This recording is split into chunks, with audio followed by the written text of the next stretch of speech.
민수기 15장 22절에서 41절 찾으신 줄로 믿고 우리 번갈아 읽도록 하겠습니다. 민수기 15장 22절에서 41절. 너희가 그릇 범죄하여 여호와가 모세에게 말씀하신 이 모든 명령을 지키지 못하되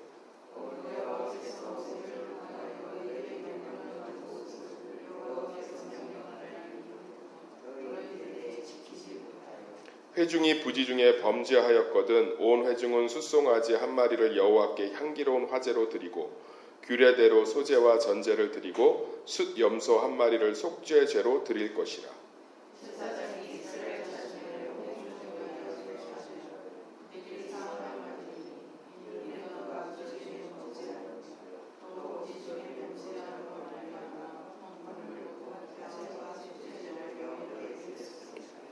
이스라엘 자손의 온 회중과 그들 중에 거류하는 타국인도 시험을 받을 것은 온 백성이 부지 중에 범죄하였음이니라.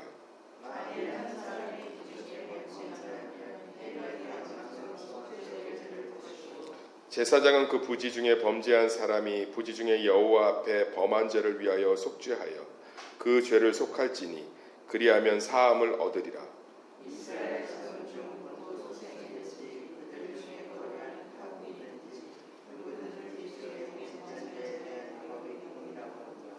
본토인이든지 타국인이든지 고의로 무엇을 범하면 누구나 여호와를 비방하는 자니 그의 백성 중에서 끊어질 것이라.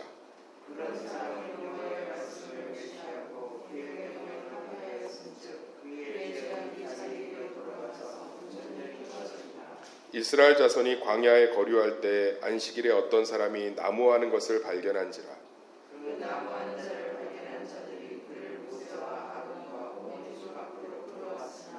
어떻게 처치할는지 지시하심을 받지 못한 고로 가두었더니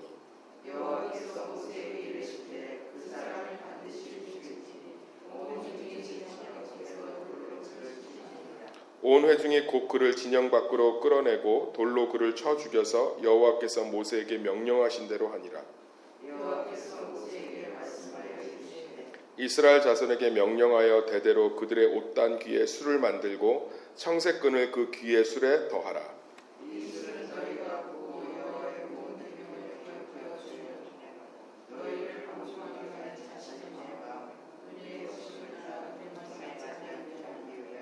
그리하여 너희가 내 모든 계명을 기억하고 행하면 너희의 하나님 앞에 거룩하리라. 나는 여호와 너희 하나님이라. 나는 너희의 하나님이 되려고 너희를 애굽 땅에서 인도해 내었느니라. 나는 여호와 너희의 하나님이니라. 아멘. 안식을 보존하는 방식이라는 제목을 가지고 말씀을 살펴보도록 하겠습니다. 한번 따라할까요? 안식을 보존하는 방식. 41절이 핵심 구절이죠. 한 번 더 읽어보겠습니다. 시작. 나는 여호와 너희의 하나님이라. 나는 너희의 하나님이 되려고 너희를 애굽 땅에서 인도해 내었느니라. 나는 여호와 너희의 하나님이니라. 고대 근동은 종교가 지배하는 사회였죠. 그러니까는 신정일치제도. 지금 이제 우리는 종교가 지배하고 있지 않죠. 어떤 법이나 어떤 인간의 이성들이 이제 지배하고 있는 세상을 살고 있는데 이 당시는 이제 종교가 지배하고 있는 사회예요. 종교가 지배하고 있는 사회를 들여다보려면 그러한 관점으로 좀 봐야 되는 것들이 있습니다. 그러니까 뭐 예를 들면 우리가 생각할 때 그 무당이나 박수, 남자 무당을 박수라고 하잖아요. 술객이나 뭐 꿈을 해석하는 자 이런 경우들은 우리가 생각하는 무속인으로 생각하기 좋은데 그것은 이 사회는 신앙하고 어떤 이성적인 거하고 분리가 된 사회잖아요. 그러니까 신앙적인 사람들이 비과학적이고 이러니까 무속인으로 취급을 하는데 이 당시 일치가 돼 있다. 그러면 무당이나 박수나 술객 같은 사람들은 지금으로 생각하는 무속인이 아니라 실제로 상당히 똑똑한 교수님 같은 사람들이에요. 그래서 보면 동방박사들도 그렇고 꿈을 해석하고 별을 해석하고 이런 사람들이 상당한 인텔리, 굉장한 석학들로 표현이 많이 되어 있습니다. 그런 것처럼 오늘 말씀도 마찬가지예요. 하나님께서 오늘 말씀 전체를 이해하기 위해선 오늘 37절부터 41절에 귀한 말씀을 하나 주고 있는데 이스라엘 백성들에게 옷을 지을 때 그 옷단 귀에 술을 만들고 청색끈을 그 귀의 술에 더하라고 얘기를 하고 있습니다. 이것은 왕족들이나 왕들만이 할 수 있는 복장이에요. 그러니까 굉장히 귀한 귀족들만이 제사장급, 그러니까 굉장히 높은 사람들만이 할 수 있는 복장이에요. 이 복장이 신분을 좀 나타내주기도 하잖아요. 예전에 저희 아버지 세탁소 할 때 이렇게 비싼 양복들 보면 저렴한 양복들하고 차이가 나요. 이렇게 막 여자의 머릿결처럼 찰랑찰랑하고 뭐 이런 것들이 있어요.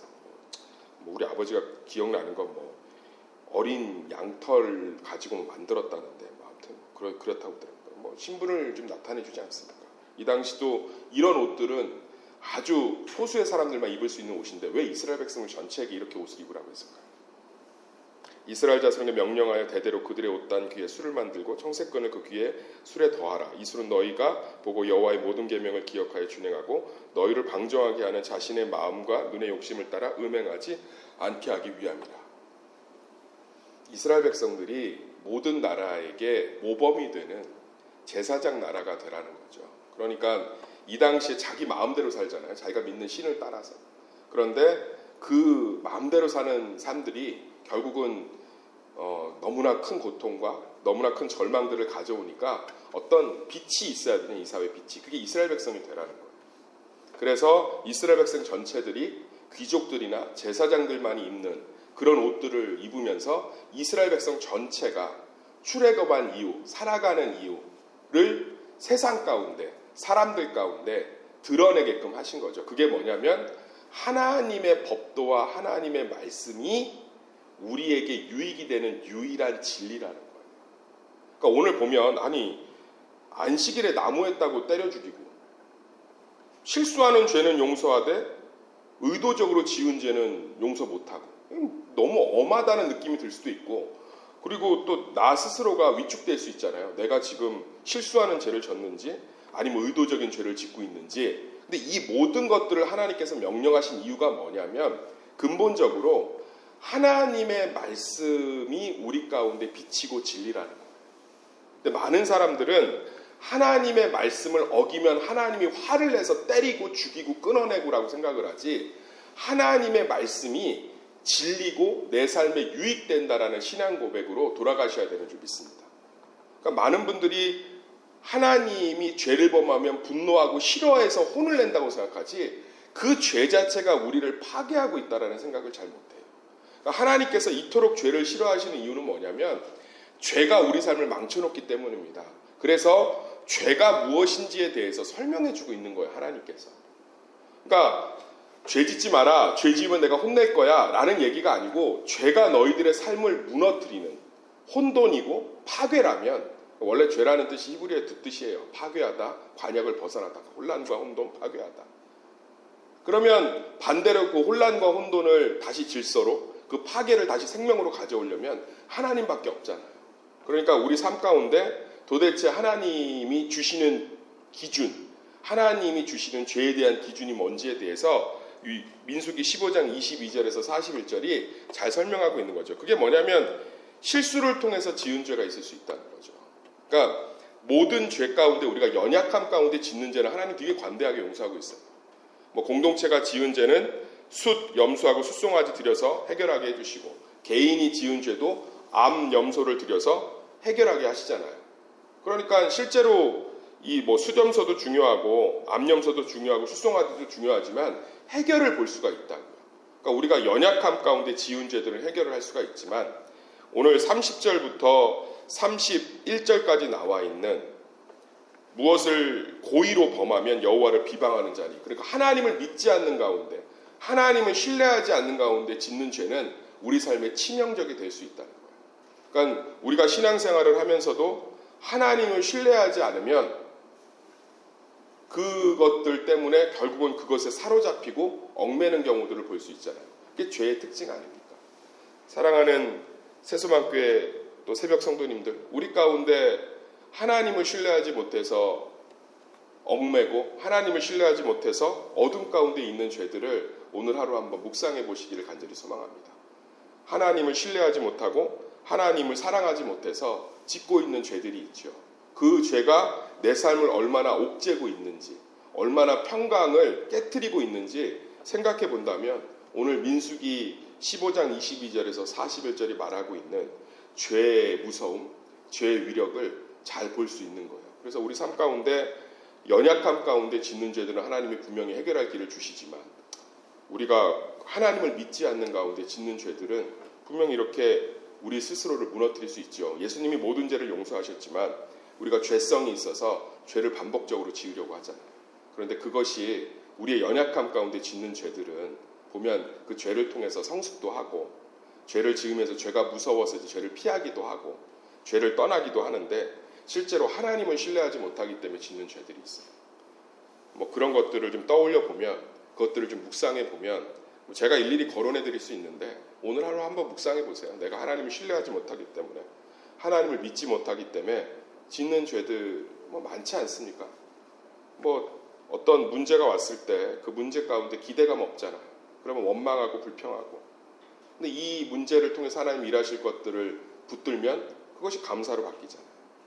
그러니까 그런 것들이 하나님을 신뢰하지 못하는 가운데 일어나는 것들이죠. 물론 구약시대를 살아가기 때문에 이러한 죄들이 치명적이지만 우리는 그리스도 안에 있기 때문에 성령 안에 있기 때문에 그것들을 합력하여 선을 이루시는 축복의 세대지만 우리가 한번 묵상해 볼 수 있는 거죠. 내 죄 가운데 연약해서 짓는 죄들이 있고 정말 하나님을 신뢰하지 못하기 때문에 내 삶 가운데 짓고 있는 죄들이 있다면 그것들을 좀 묵상하시면서 다시금 하나님에 대한 신앙들, 신뢰들을 좀 회복하시기를 예수의 이름으로 축원합니다. 그래서 뭐 실수하고 고의를 따지는 기준은 명확하죠. 하나님을 믿느냐 믿지 못하느냐. 그것들을 얘기하고 있는 거예요. 하나님을 믿는 가운데 연약해서 짓고 있는 죄가 있어요. 뭐 갑자기 내가 너무 속상해서 또는 내가 너무 피곤해서 내가 너무 이런 부분들에서 무지해서 이거 다 무지잖아요. 부지수 중에.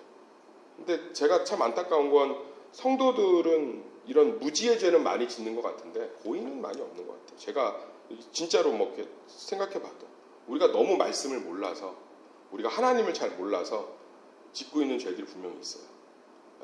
그러니까 제가 간절히 소망하는 게 하나님의 말씀을 더 깊이 알고 이러면 우리가 그 안에서 자유할 수 있는데 하나님의 말씀을 잘 모르기 때문에 부지 중에 짓고 있는 죄들이 많단 말이에요. 그런 것들은 하나님이 너그럽게 길들을 열어주고 있잖아요. 속 구원받을 수 있는. 그런데 반대로 하나님을 알고 있음에도 믿고 있음에도 그것들을 온전히 하나님을 신뢰하지 않는 가운데 일어나는 실수들은 하나님께서 결과가 있다라고 얘기를 하고 있는 거죠. 그것이 하나님이 주는 심판이라기보다는 그 불신 자체가 결과인 거죠. 그래서 평강이 깨지고 마음이 무너지고 뭐 이렇지 않습니까? 뭐 새벽 오늘 하루 좀 묵상해 보시면 참 좋을 것 같아요. 그러면서 이제 판례 하나를 좀 얘기하고 있는데 그게 뭐냐면 안식을 범한 사람에 대한 이야기를 하고 있어요. 이스라엘 자손이 광야에 거류할 때 안식일에 어떤 사람이 나무하는 것을 발견한지라. 뭐 그럴 수 있지 않다고 생각되지 않아요. 안식일에 나가서 나무를 할 수 있죠. 근데 이게 하나님의 말씀에 대한 하나님 자체에 대한 신뢰가 없는 거예요. 안식일을 어떻게 하나님의 안식일을 준비하라고 그랬잖아요. 그리고 안식일 날은 불도 떼지 말고 음식도 금요일 날 2배로 그 다음 날 것까지 준비해서 나눠 먹고 온전히 쉬고 교제하고 이렇게 했는데 이 사람 그 하나님의 말씀을 하나도 신뢰 안 하는 거예요. 이런 사람이 공동체 가운데 있는데 내버려 두면 죄가 공동체 가운데 급속히 변할 수 있죠. 그러니까 어떻게 해야 돼요? 이건 반드시 정리를 해야 될 문제죠. 아나니아 삽비라를 떠올리시면 좋을 것 같아요. 아나니아 삽비라가 돈 훔쳐 헌금 훔쳐서 벌 받았다고 생각하시면 안 돼요. 그들은 우리 온전한 11조 못 내고 온전한 헌금 못 내는 사람 다 죽어야죠. 뜨끔뜨끔 해야죠. 근데 아나니아 삽비라가 하나님 앞에서 온전히 심판받은 이유는 교회 가운데 죄가 들어오는 걸 하나님이 막으신 거예요. 그러니까 이게 무슨 얘기냐면 단순히 헌금을 도적질한 문제가 아니라 교회 공동체가 하나님의 말씀에서 일탈할 수 있는 죄가 들어오면 그건 반드시 저항해야 돼요. 오늘 똑같은 거예요. 안식일에 일을 해도 아무 문제가 없으면 교회 공동체, 이 이스라엘 공동체 무너지죠. 안식일이 신앙이잖아요. 그러니까 에덴 동산에서 선악과를 따먹지 않는 그 하나를 가지고 하나님께서 의로 여기신 것처럼 우리의 먹고 사는 문제와 우리의 모든 것들이 하나님께 있습니다라는 고백이 안식일이잖아요. 근데 이것 자체를 무너뜨려 버리면 이게 기본이고 최소인데 나머지 말씀을 그 위에 쌓을 수가 없는 거죠. 그러니까 하나님께서 이것을 엄히 다루고 있는 거예요. 엄히. 그러니까 우리 공동체도 마찬가지예요. 하나님의 말씀과 예배, 기본적으로 하나님이 우리에게 요구하신 것들 있잖아요. 이것들을 흔들거나 무너뜨릴 수 있는 것들은 저항해야죠. 그것들은 정신 바짝 차리고 지켜내야 되지만 그 외의 것들은 서로 용서하고 품어주고 뭐 이러면 될 것 같아요. 어쨌든 하나님께서는 이스라엘 백성들 가운데 들어오는 이 안식에 대한 죄들에 대해서, 안식일을 범한 죄에 대해서 하나님께서는 엄하게 보이고 너무 지나치게 보일지 모르지만 실제적으로는 이스라엘 백성들 전체가 하나님으로부터 떠날 수밖에 없는, 하나님을 신뢰하지 않아도 되는 길을 여는 것에 대해서 강력하게 하나님이 이야기를 하고 있습니다. 그러면서 제가 앞서 먼저 말씀드렸던 여호와 하나님의 말씀이, 여호와 하나님의 율례가 정말 우리 삶 가운데 축복이라는 것들을 쭉 하나님께서 설명하고 있습니다. 사랑하는 세수만교회 또 새벽 성도님들, 오늘 하루를 살아가시면서 내가 하나님을 신뢰하지 못해서 힘든 영역들을 한번 좀 잘 떠올려 보셨으면 좋겠어요. 그게 이제 아침에 이런 얘기를 해서 죄송하지만 죄의 결과죠. 죄의 결과. 저도 마찬가지예요. 하나님을 신뢰하지 못하면 염려하고 근심하고 힘들어하죠.